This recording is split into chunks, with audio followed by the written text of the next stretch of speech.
I'm Pete Tallman, and I come here in 1964 to start the Farm Business Association for a group of farmers in southwest Iowa.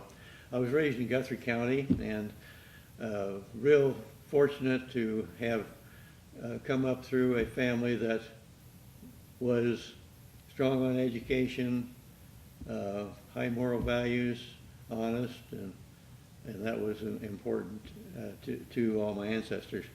I believe my ancestors came over to Guthrie County in 1849. About perished. They come here from Cedar County and about perished in a snowstorm near Thanksgiving time in 1849. At any rate, they got here, and that'd be my great-great-grandpa. My great-grandpa was Diocletian Tallman. The little names kind of get to me. I can't imagine Diocletian, but at any rate. And then my grandpa was Jude Tallman, and my father was Clyn. So I come from a long line of people who are fairly well educated for the day, and respected education, and tried to get us well educated.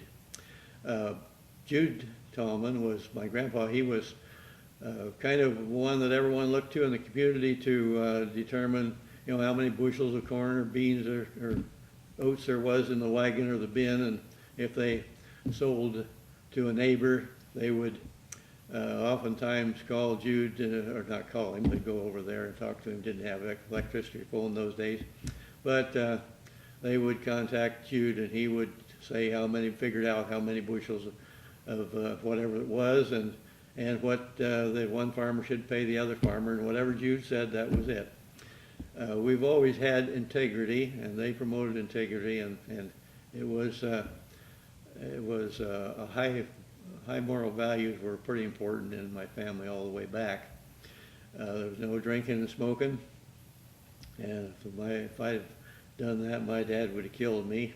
And as far as swearing, we spoke to the King's English, and darn was the worst word we could use. There wasn't any of these slang words flying around today that we were taught, and that was backed up by getting our mouth washed out with lye soap. Now, it just takes one treatment of that to cure you, I'll tell you. And my dad was a real strong disciplinarian. Remember one time when I was a little guy, maybe 3 years old, I decided I wasn't going to wash for dinner.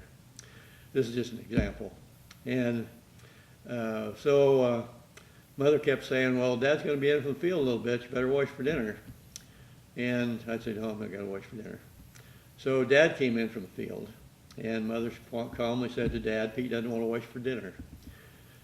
And so he grabbed me. We had a stock tank right across the drive from the house, and he grabbed me by the heels and soused me head first in the stock tank a couple times. He said to Mother, I guess you'll be clean enough for today.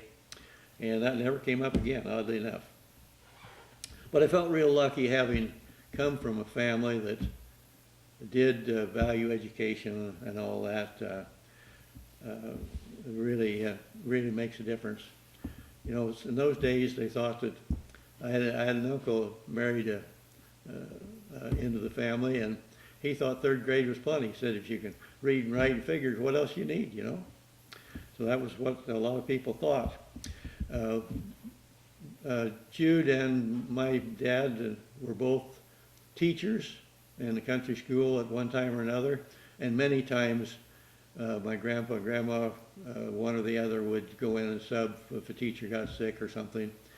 And so I come from a line of educators that were kind of involved in school always. My dad went to high school 3 winters at the high school in Panora. It was a county high school at that time. They lived out north of Guthrie Center near the Ledges State Park. No, not Ledges, near Springbrook State Park. And farmed out there, and so it was about 12 miles over to Panora. So they boarded over there when they went to school in Panora. Went there 3 winters, and like I said, and then he got to be 21, and he and a brother decided they would homestead out in Wyoming. And they they went out there, and each one of them had 160 acres, built a shack across the line so they could prove up their homestead that they got to live on it. So each one of them could live on their side of the shack and be on their ground.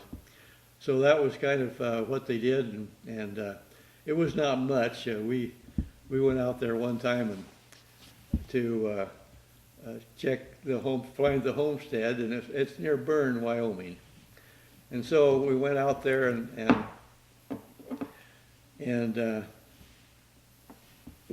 we went too late to look up at a courthouse or anything where it was at, but we thought, well, it's only 15 miles up there. We just drive up and see what's there. You know, might find some old guy on the corner on the park bench that knows something about it. Well, we went up there, and there's only one building in Bern, and that's the bank. So Kathy, my daughter, she was a teenager at the time, we went in, and a little gal come up the counter, maybe 22, 3, years old, and we told her who we were there and why we were there, and she began to smile, and she said, well, my dad-in-law farms the Tallman Quarter. So we went out and had a good visit with the people, and they had moved their shack over to their home place, but we camped where they had their headquarters, their shack when they moved, homesteaded out there, and so it was kind of fun, and the people enjoyed visiting with us. They were excited about seeing us, and we were about seeing them. But anyhow, then Dad taught school out there, and then proved up the homestead 5 years, sold out. I think he got $3 an acre.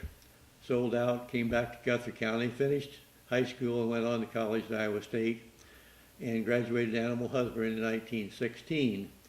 Met my mother at Iowa State, and they got married, and he was already farming while he was in college there a little bit. He lived with a lady out north of the vet quadrangle, and about a half-mile north there. Rode a horse down to the vet quadrangle, turned him loose, and he went home by himself. But at any rate, he had started producing Duroc hogs at that point, and he was a Duroc breeder all his life, except for a few years that in the heart of the Depression, we didn't have hardly anything. But I think the lady there, her husband must have died, and she took a liking to my dad, and they got along great. He had some livestock there and helped her with things, and she always commented that just made her feel good to see Tallman eat. I don't know what that was all about, but evidently he enjoyed eating. So at any rate, got through college and farmed a little bit there, and then they moved back to Guthrie County, and eventually bought a farm out east of Monteith, 2 miles. Now this is the southern part of Guthrie County, so it's really hilly in that country, and the glacier formed the flatland of north central Iowa, and stopped and dumped all the rock and debris and formed a moraine around Guthrie Center and the south side of Guthrie Center and Panora and north of Menlo and in there. And if you don't believe there's real hills, you just go over on Highway 6 to Menlo and go north to Monteith, and you'll see some real hills. But at any rate, they bought some bare land, built a house and a cave, and built a kind of a unique barn and granary and corn crib combination.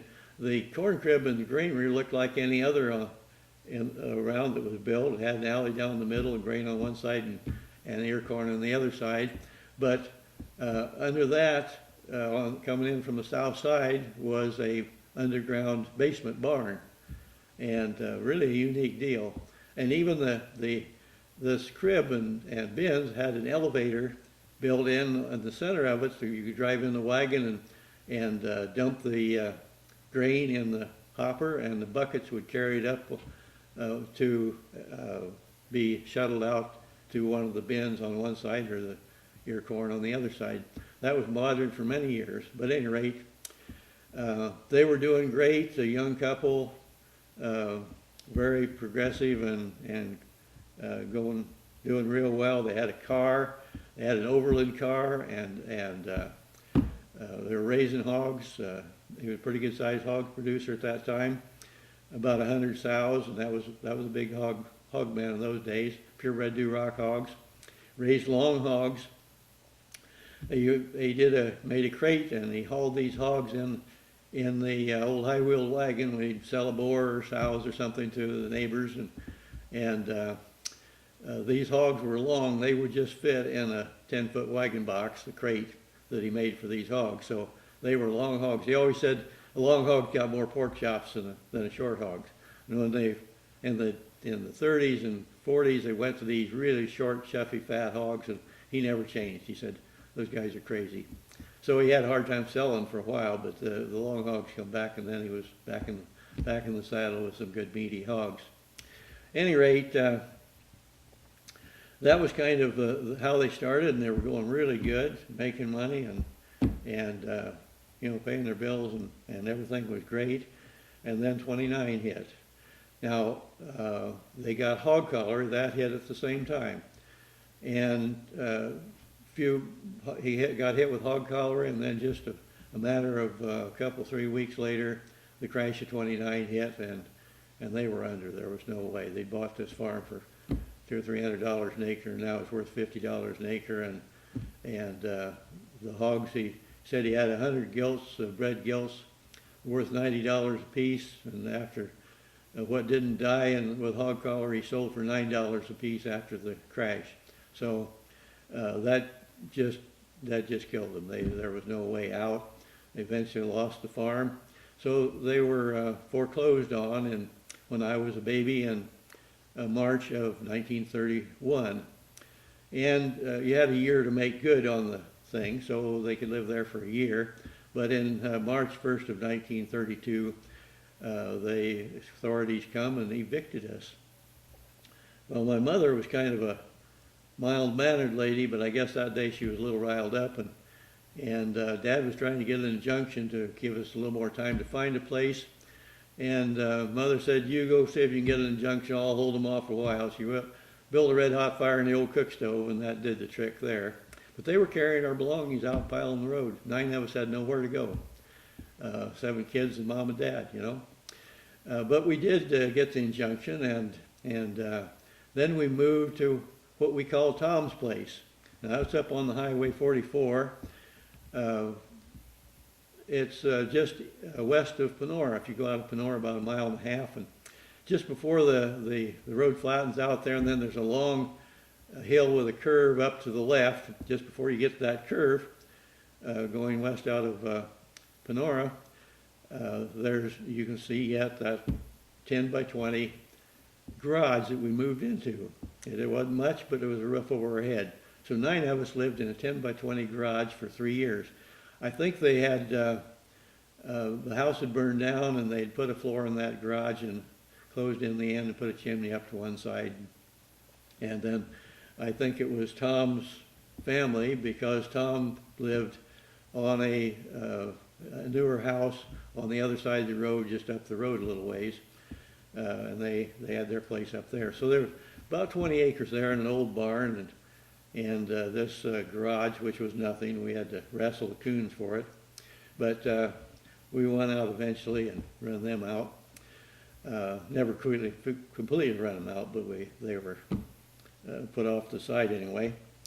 At any rate, then during that time, we lived there 3 years, and we had enough little pasture on that 20 acres and some timber and so forth, so we had wood for a fire, and there was a well there, so we could pump a little water for the 3 or 4 cows and the horses. When you got foreclosed on, there were some things that were exempt, and so there were 4 horses and 3 cows and the pigs under 6 months, and 1 piece of each machinery, a cultivator and a plow and a disc and a harrow and a wagon and so on. So we lost everything else basically, but we did keep those things. So we rented some ground to have our melons. Dad raised watermelons commercially 51 years. Had watermelons and cantaloupe. We always had about 10 acres. And so we rented ground for that, and we peddled them door to door and in the towns around Guthrie Center for all the years we lived there.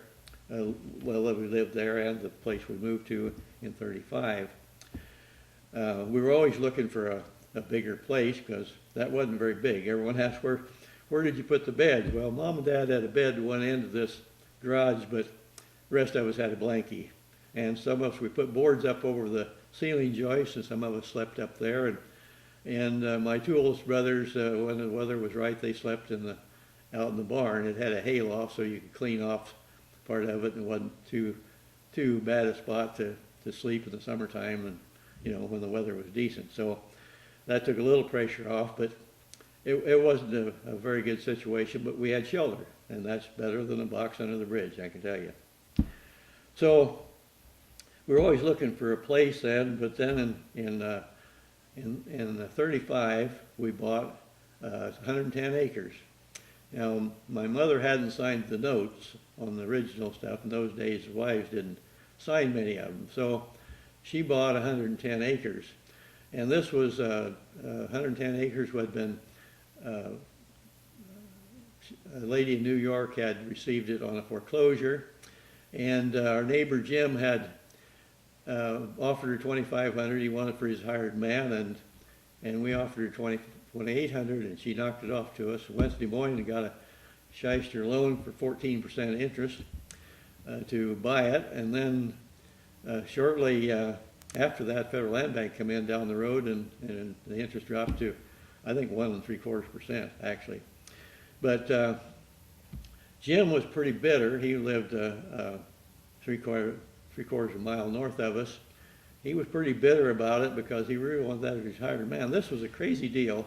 The folks that owned the 300 acres in there ahead of all this, they had 3 kids. So they put a fence between the house and the barn, and they gave one kid the house and 30 acres of farm ground, and an 80 way up north at the north end of the whole thing. And the next kid got the barn and adjacent pasture and some farmland, and the third kid got an 80 down south that wasn't connected with that. Well, so Jim had to go through our house yard to get to his barn and lots and so forth and take care of his livestock. And we had to go through his barn lot and his pasture to drive our cows up to our pasture and go up there with machinery to farm our north 80. And so it wasn't a very congenial deal. And one of the kickers was that this was spring fed. It siphoned out of a spring halfway up a hill in his side of the place.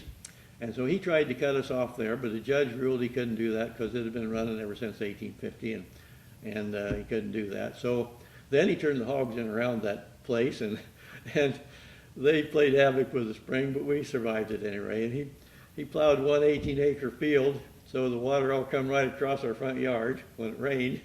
But it wasn't all bad.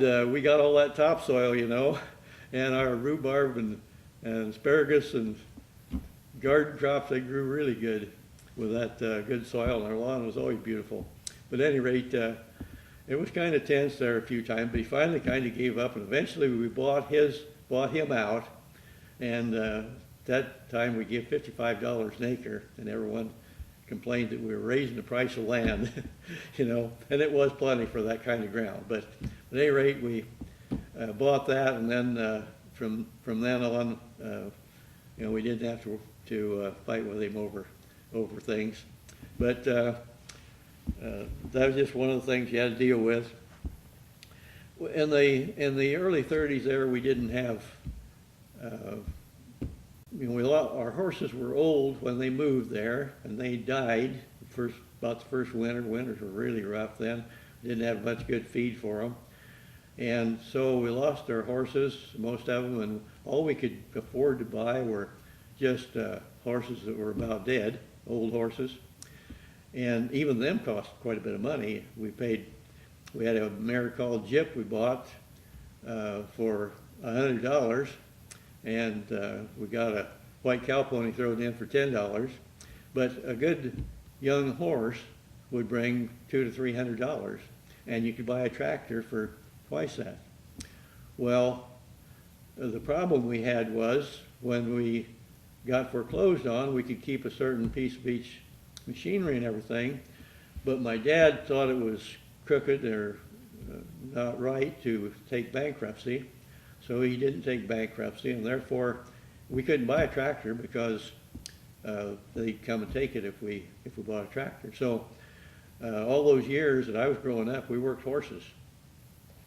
And we started out buying these old horses, and we did the truck crop, and they just maybe last the summer and then die in the winter. But then when we did truck crops, we sold about everything. We always had the watermelons, but we sold sweet corn, pickles, horseradish, you name it, we sold it. That was really how we got through the Depression on the truck crops that we peddled.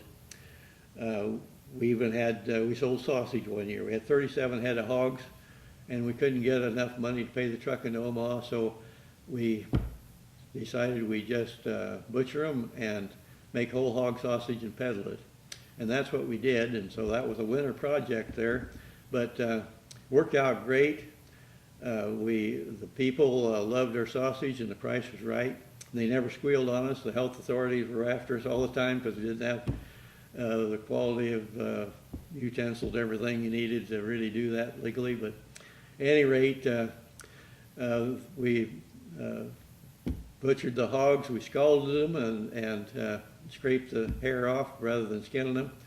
And so Mother canned the skins, and we had the bones for soup, and every time we cut up a half a hog, we all had a pork chop around, so that was a good winter. And then the next winter, for some reason, we had about 3 bushels of navy beans. I don't know how that came about, but we just had loads of them. And Mother would cook them and season that with pork rinds, and we thought we died and gone to heaven. So that was way better than potatoes. There was once in a while, all we had was potatoes, and I mean that was the worst it got. But usually we had milk, and we'd skim off the cream and churn the butter. We churned it in a half-gallon jar. We'd put it in a fruit jar and we'd shake it. And when one kid got tired, or another kid would come along and shake it, and for about a half an hour you had butter. And Mother would take the butter out then and knead it and salt it, and we had butter. So we had milk and butter, and she baked. And the main way we survived the 30s, if we didn't raise it, we didn't eat it. We bought sugar and flour, salt and pepper, and oatmeal, and cocoa when we had money. But that was about the extent of what we purchased. We didn't. I never saw any canned goods come in or any vegetables bought, except Christmas time. After we got through the worst depression, we each had an apple and an orange. That was our Christmas. And the Mother would and the older girls would make candy and so forth. And we always had a tree. Guthrie County is full of cedars, so we always cut a tree and decorated in some form. Didn't have electricity, so it was just a minor deal. And later on, we even had gifts. The last after about 1936. 1936, Dad got a job working as surveying for the government, and $100 a month. And boy, that put a big boost in it. In 37, we bought some machinery. We bought a John Deere auto steer wagon, steel wheel, of course, at that time. But it was solid, wasn't tippy like the old fifth wheel wagons were. And on those hills, that was a big deal. And he bought a new 2-row corn planter. Up to then, we had planted all our corn with a 1-row planter pulled by one horse, a walk-behind deal. And it wasn't bad, but it worked. But the 2-row planter, my dad thought he was king of the mountain when he got that. And he could plant 25 acres a day with a good team. And of course, now you can plant 25 acres while we were putting seed corn in the box, But at any rate, we got a hay rake at the time, and we had an old mower. So then the next year we got a manure spreader, but there was a little story of why we needed that. Before that, we just put the manure, just forked it onto the old high-wheeled wagon and then pitched it off. And as we pitched it, we flipped the fork so that it scattered it. And then when we pitched it on, pitched it off by hand. So we didn't have very fancy equipment in those days. That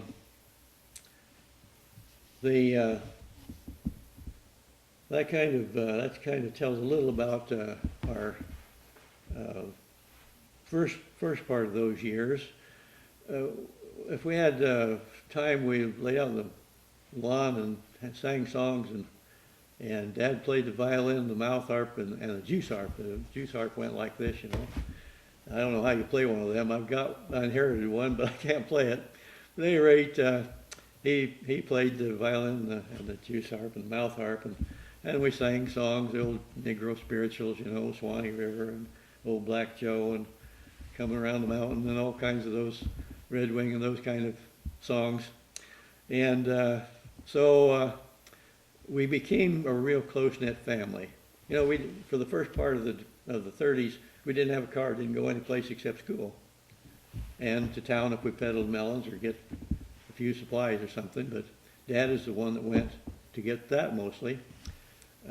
Sometimes I was assigned when I was little to get on a horse and go down to Monteith, which was when we moved to 35 to the new house. It was about 3 miles from Monteith, so I would go down to Monteith on the horse and maybe get a small bag of flour or sugar or something, you know, at the general store down there. There was a general store and a blacksmith shop and an elevator in Monteith at that time. But we just didn't buy anything that we didn't raise. We planted some buckwheat and just seeded it by hand, and then we cut it with a scythe and beat it out over a barrel to get the seeds out, and then we took it to Panora. They had a mill in Panora that they would grind up and make flour, and so we had buckwheat flour a lot, buckwheat pancakes a lot, and I loved the buckwheat pancakes when we had that. And I've tasted like what my mother made, but most of them don't taste the same as what she made. But we peddled everything. I think the pickles were the worst thing we did. We just picked pickles continuously, and I can itch yet when I think about that deal. We picked pickles, sorted pickles, washed pickles, peddled pickles. What we did, we pickled pickles and peddled them in the wintertime. Another loser we did, we decided one year we'd grow turnips. I don't know why we set on turnips, but at any rate, we had a good crop of turnips. We planted 3 acres of them, and we planted plenty of turnips, and we dug a hole and buried them and put straw over so we could peddle them all that fall and winter, but we couldn't sell the turnips. Then we decided we'd feed them to the cows. Well, the cows ate the turnips all right, but the milk tasted like turnips, and they didn't even want to take cream that we took to town that was produced with turnips. So we finally gave up on the turnips and just filled in the hole, and then they were buried for good. But my dad was always trying to make a buck, and one time we were over Panora, and the old guy sitting on the bench said to his other guy sitting there, he said, "What'll that Tallman sell next?" And I don't know what we were peddling, but we always peddled something. Watermelons, we went to, and cantaloupe, we went to, after we got a car, we went to Panora and Yale one Monday, and Tuesday we went to Stewart. That was sale day. We didn't go to the sale barn, but we parked uptown and sold melons until after the sale people come by and got melon and headed home, and then we peddled door to door through the evening until we got rid of them or got tired, one or the other. At any rate, that's the way we did. Wednesday we went to Greenfield if we had enough, and Thursday we went to Guthrie Center. Friday we went to Baird, Bagley, and Coon Rapids if we had enough, and then Saturday back to Guthrie Center. And then Sunday everyone came to our house. Anyone that come to our house, we fed a melon. And I've got a wagon load of melons on a Sunday afternoon for people that showed up to buy melons and guests. And we always fed the football team and the basketball team and not basketball team, the band members, and they would come home from a band concert or something and stop, and we'd feed them melon, and so anyone that come got to eat melons. And the melons we fed them were the melons we saved back for seed, and so they helped us sort the seeds out from the melons that way. So it kind of was a thing that helped us out. Well, that kind of gives you a little idea of the 30s. We just were really poor. We didn't have anything. We had one set of clothes to wear to school, and we didn't even have underwear. We went barefooted from 1st of May till 1st of October. I had little bib overalls and a shirt, and of course when it got cold, whatever else you could pile on. But it was just layered with all kind of raggedy shirts or sweaters or whatever there was, to keep warm. And we were like almost 2 miles from school. So it was kind of cold. Didn't have any clothes like they've got today. But at any rate, we just didn't have much. And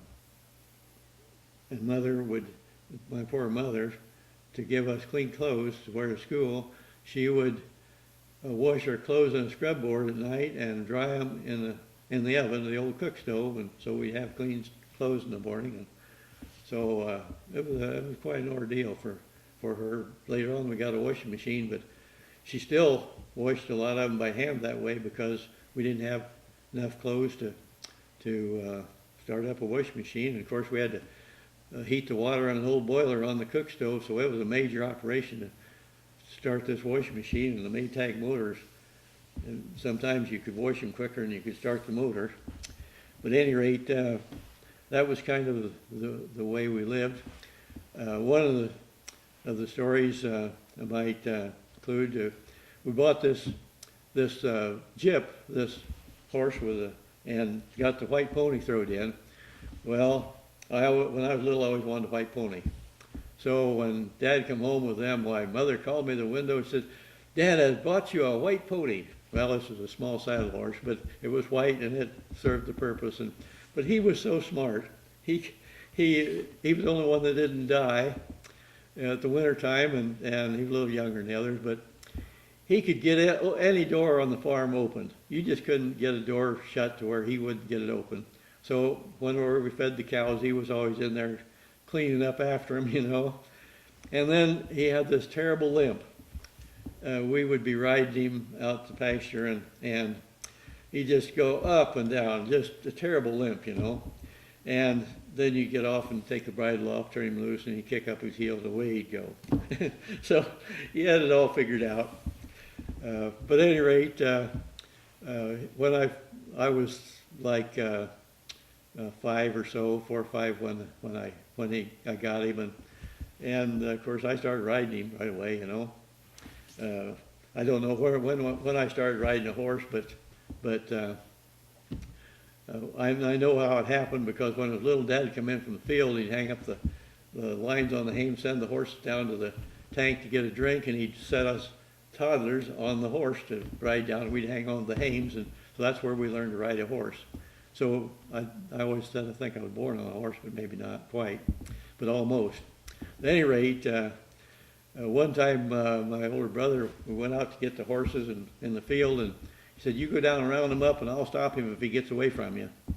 Well, we come through the middle of the pack, and on a dead run, and out the field gate, and down the road, and into the drive to the house and yard, and I pulled on one rein and swung him around, and spun him around, but I lost my balance, went off and face down in the gravel. And my mother was watching the kitchen window, and she says to my dad, "He's not going to ride that horse again." But 2 days later, I was back on him. One of the other horses we bought, after we bought a crippled mare to get some colts, and then we started buying horses that, 2-year-olds that people were afraid of. And my dad was pretty good at breaking horses, and he hitched them and I rode them. I was always the cowboy in the family.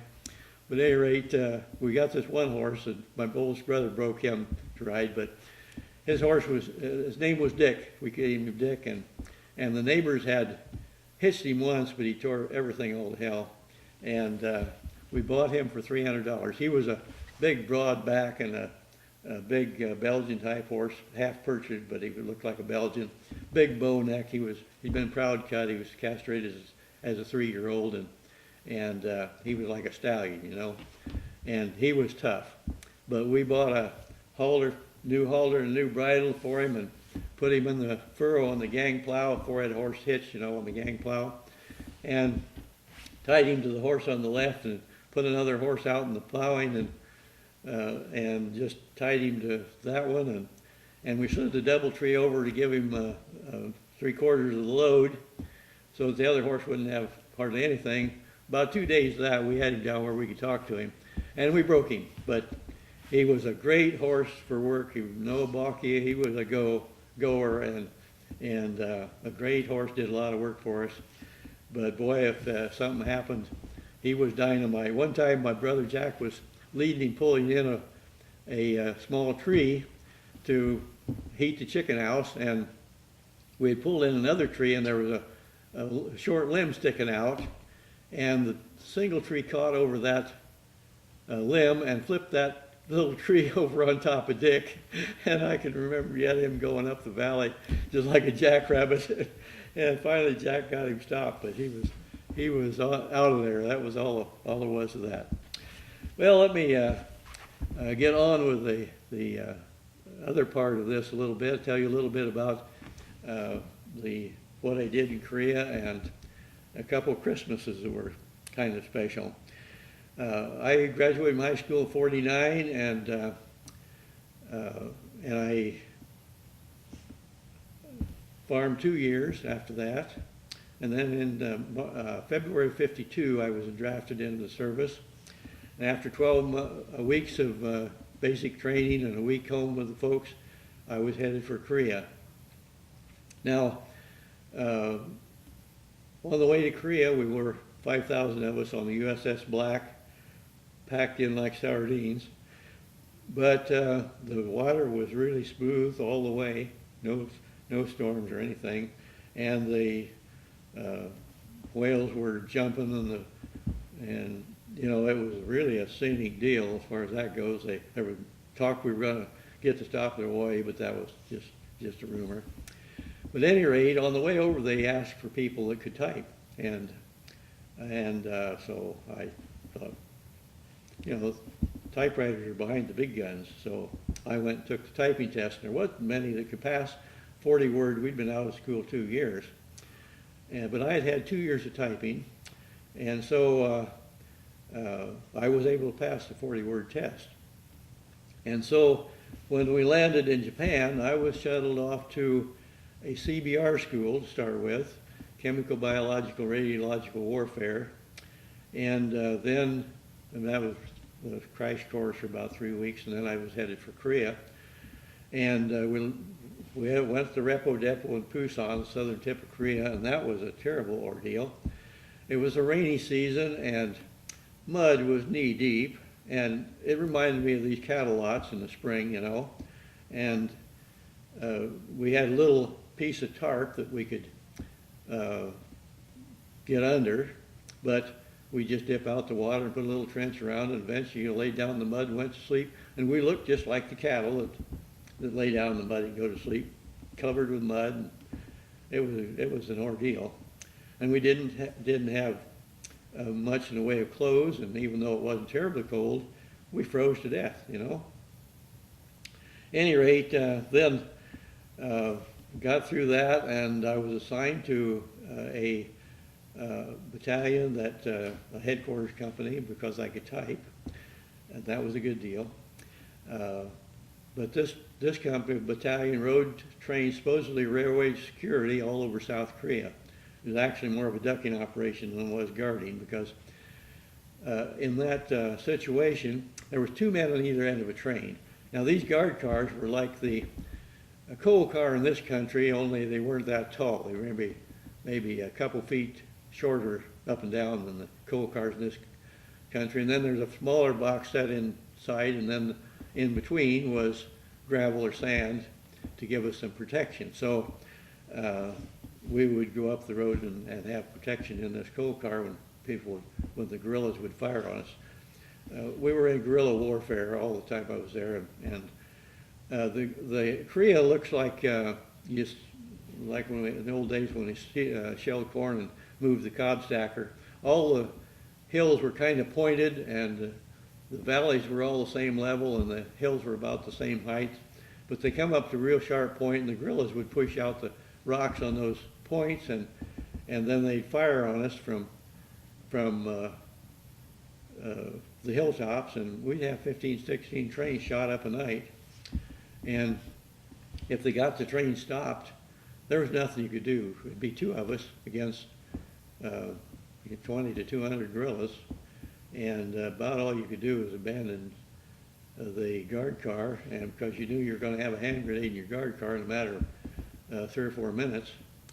And then the worst of it was they knew how many there were and about where they're at. They're around the end of that train, and so it's just a rabbit hunt deal for them. They shot anyone they found. So we were losing 3 times many men as front line companies over that deal because they were not taking any prisoners, just shot anyone they found. And there wasn't much cover. There was just a few shrubs, but I always said my watermelon background saved me because we'd garden the patch. We'd have these kids come in at night and walk right on us, step right on us, think it was a post or a log or something, and we'll go right on into the melon patch. So I had kind of learned about camouflage and got the security. You don't see the rabbit till he moves, and that's the way with us. So they never caught me, but then you had to just out in the countryside try to survive. Most of the farmers were friendly, but you never knew. Well, then that was kind of what we did, and we all did it all in blackout. 2 times I was just plain lucky. We had a situation where we were going up from Pusan. I rode the train from Pusan to Chuncheon, I believe it was, up near the 38th parallel. We were supposed to be relieved by a colored company up the way, but it never was, 2 times in 18 months. But at any rate, we rode the train up there at night, and they had cut the cables north of Daejeon, south of Seoul. The guerrillas had cut the cables and sidetracked us into a parked train.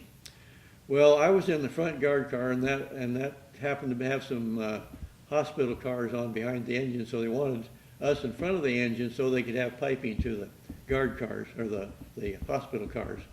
So a person came on and he wanted to be with his buddy up there. So I went to the back of the train.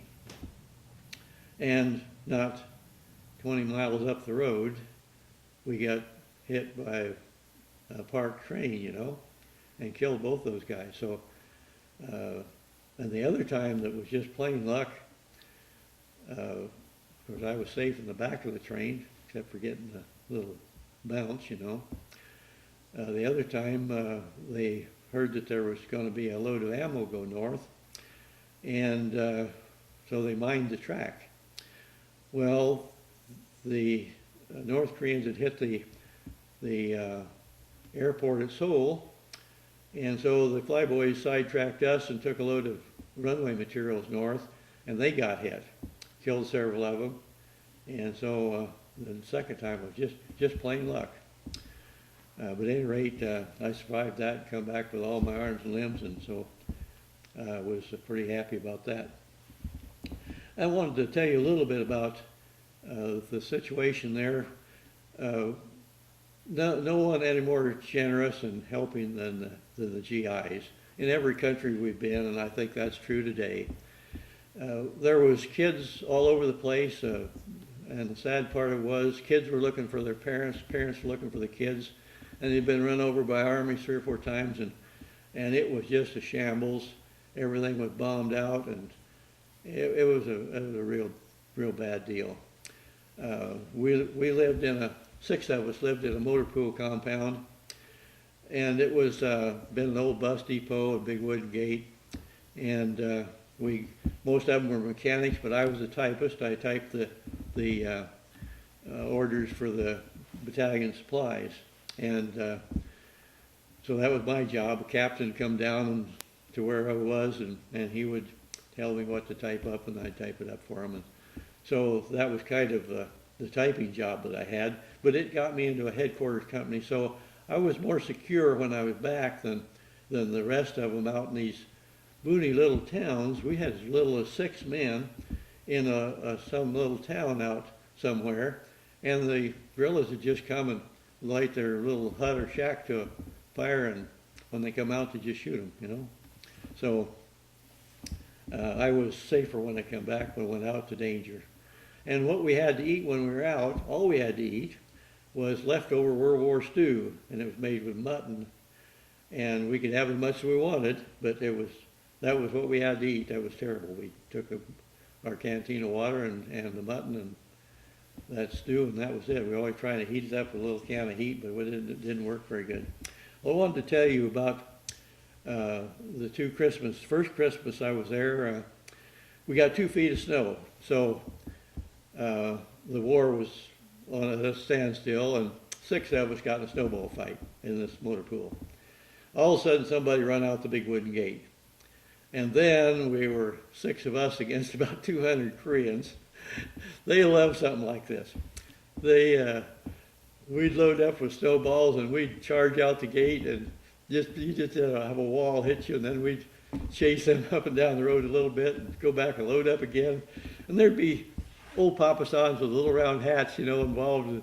Kids up to the old people all got into it. And this is a big deal for them. They love that kind of thing. They actually challenged a neighbor town to a rock fight in between. There's all kinds of pebbles, you know, rocks. And the one that drove the others back to town, they won. That's a pretty rough ball game, but that was one of the things that they did over there.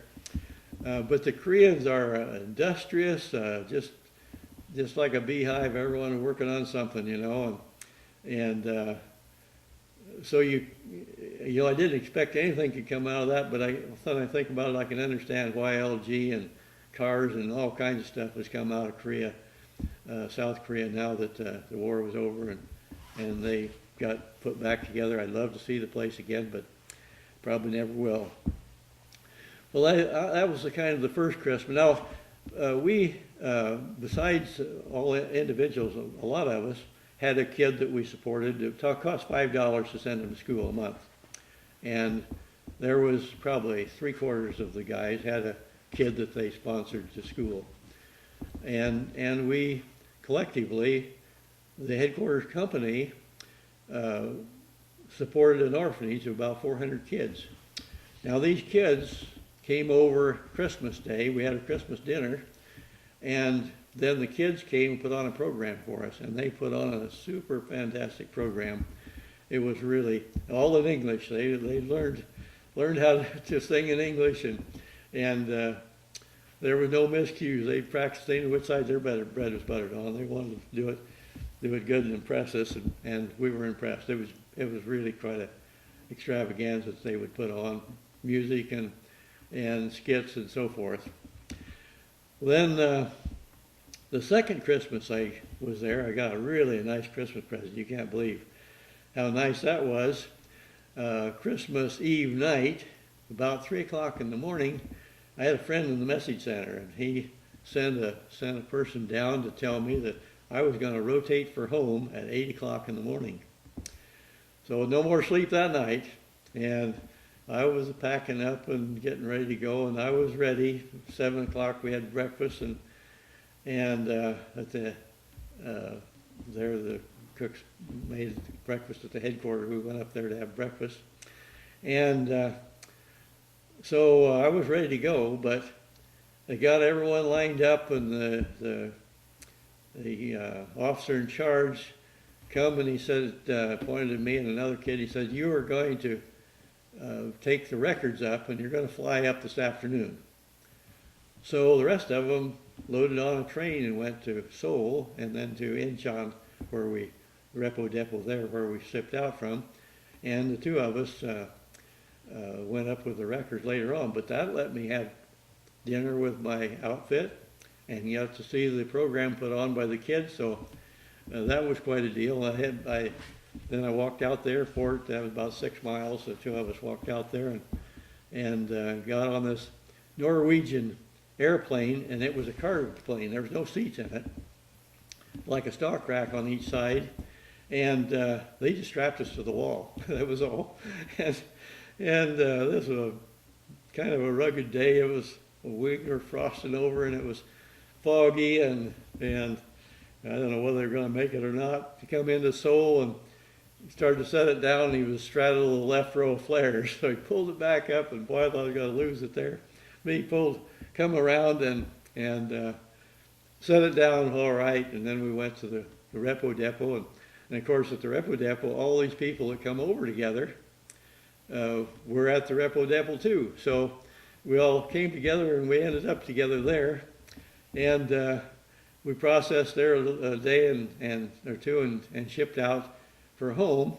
And there was a big storm come up, a terrible storm, and this ship, I was on the front of the ship where it slopes up. There would be about 100 men in our little room there. They stacked 7 high, and the bunks were just canvas stretched around a pipe frame, and they were close enough together that you couldn't lie on your side. You had to lie on your back or your tummy because there wasn't room.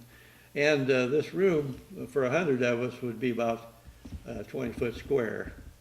So you can imagine what that was like with everyone sick. I did make one move that was prudent at the start. I got in a top bunk, and everyone was throwing up over the side, you know. I didn't throw up, but I wouldn't say I wasn't sick. And it got worse and worse and worse, and I'd feel that front of that ship go up and up and up, and then it'd go down, down, down, and it'd hit the water just with a shake the whole ship. The prop would come out of water on the other end. And we were in rough seas, no question about that. But at any rate, we survived that. But we were 22 days on the water, no shower.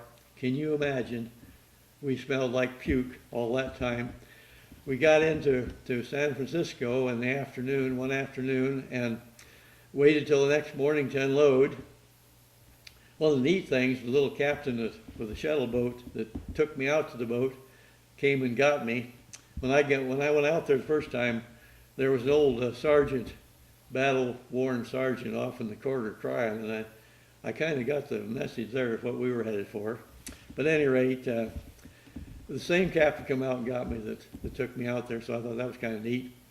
And they gave us a steak dinner. Well, we weren't in any mood or way to eat a steak dinner. And then after that, this was mid-morning, about 10 or 11 o'clock, and then they took us out in the desert, and we sat there all day until about 3 o'clock the next morning. A plane come, an airliner come and picked us up and took us to Denver. And those poor ladies that were the flight hostesses, that was a smelly bunch. Oh, it was just terrible. We just reeked as puke and stink, you know. Can you imagine the guys being on the ship for 22 days, no shower? At any rate, we got into Denver Friday morning. Guess what? We don't start processing on Friday. So here we are, yet without a shower.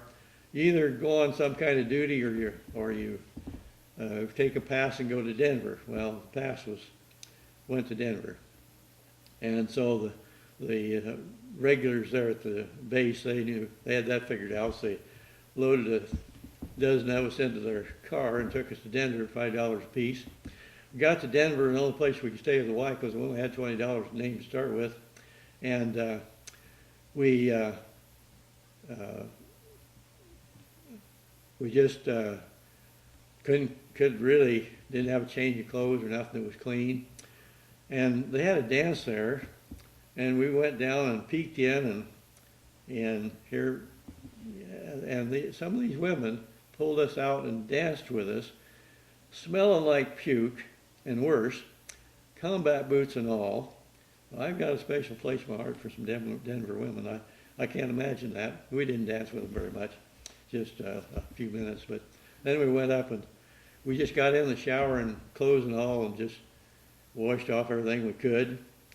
And finally then one of the nice things that happened there though, some of those people at the dance said the National Western Livestock Show was on in Denver at that time, and they said we'll take you out there if you want to go out. And a lot of our farm boys, you know, and so some of us said sure, we'd love to go out there, and they took us out, and after it was over, they came and got us. But at any rate, we went out, and tickets were all sold out, of course.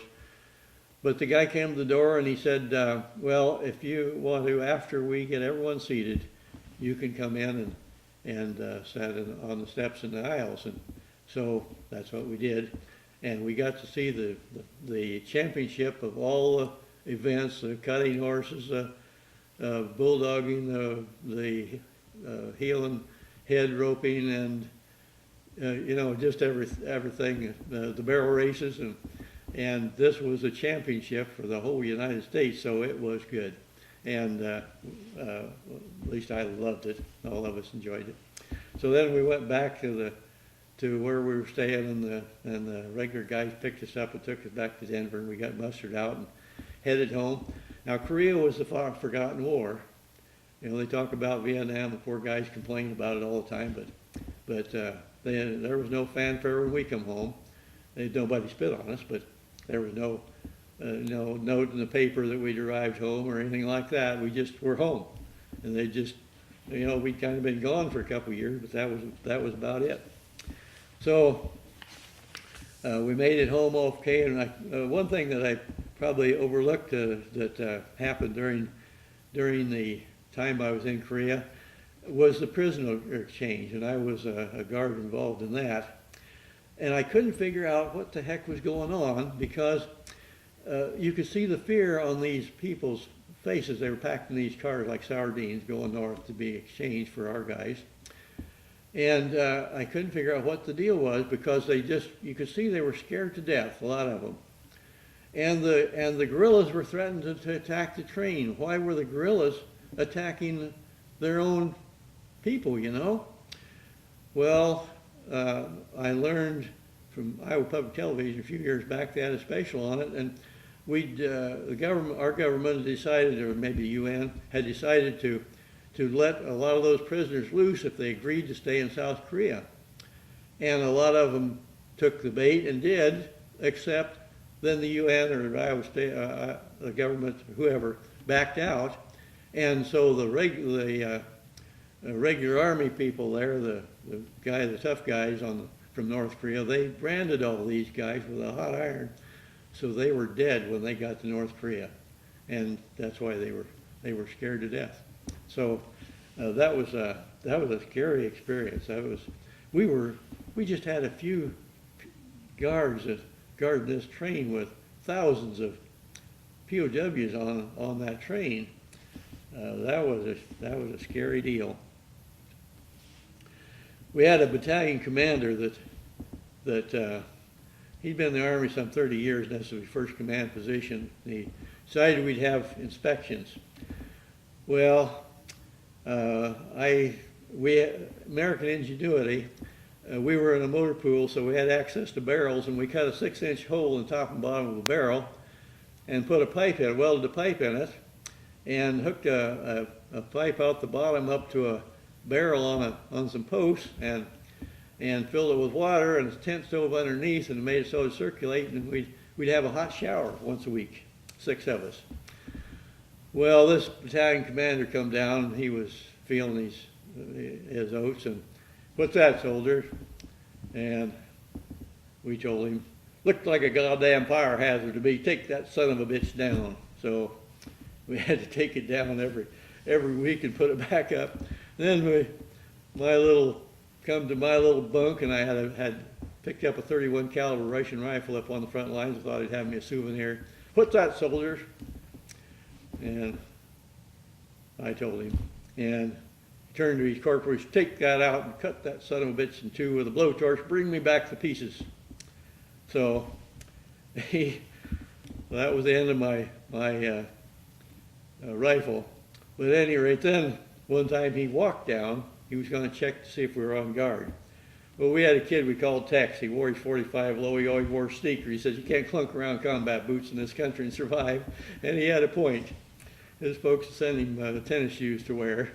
At any rate, he was on guard that night. And Colonel Bear come down, walked down the last, few hundred feet, and started to open the big wooden gate. And Tex pulled out his 45 and put a hole through the gate, and it just took all the meat right off his ribs. We gave him hell for missing. But at any rate, we took Colonel Bear to the hospital, and he never said a word about it because we were on guard and he never gave the password. So over there, you shoot first, and the next morning you see who you got. You didn't walk around that country without knowing where you were going and what the situation was. So at any rate, that's just a story about that. I always tell Dave Hancock, who goes to Kiwanis with us, I wish I could have had an officer like him to be my commanding officer. Well, I did. Captain Campbell was really a great guy. It was right over me.